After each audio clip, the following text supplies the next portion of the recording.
Hi, welcome back my YouTube channel. අද හදමු වැලි බොකු කරිය.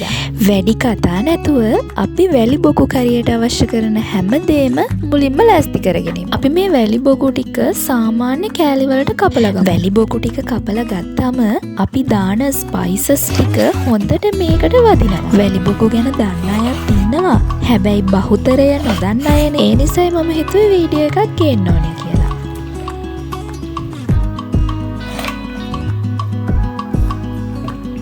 ලුණු සුදු ලුණු කරපිංචා තක්කාලි කුරුඳු ඔන්න ඔය වගේ අපි එදිනෙදා ගේන අපේ ගෙදරම තියෙන අමුද්‍රව්‍ය ටිකක් තමයි අපිට මේකට ඕනි වෙන්නේ. එහෙනම් ඉතින් මේ ටික ලෑස්ති කරගෙන අපි ඊළඟට මොකද කරන්න බලමු.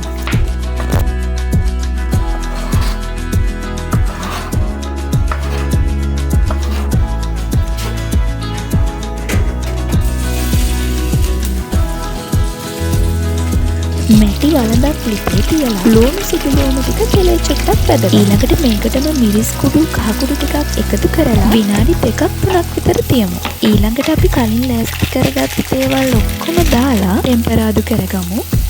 දැන් අපි මස් කරි ටිකක් එකතු කරගමු. ඔයාලා මේකට ස්පයිසස් එකතු කරනකොට ඔයාලගේ රස අනුව එකතු කරගන්න. වැලි බොකු ටිකත් එකතු කරගෙන මේක හොඳට මික්ස් කරගන්න. රස අනුව ලුණු ටිකකුත් එකතු කරලා වතුර කෝප්පයකුත් එකතු කරගන්න. විනාඩි 15කට 20කට විතර පස්සේ අපේ කරිය ලෑස්ති. එහෙනම් දැන් තියෙන්නේ ඔයාලගේ වාරය. කාලා තියෙන අය පහලින් කමෙන්ට් එකක් දාගෙන යන්නකෝ. වීඩියෝ එක ඉවර වෙනකම් බලපුවා ඔයාලා හැමෝටම බොහොමත්ම ස්තුතියි. Thank you for watching.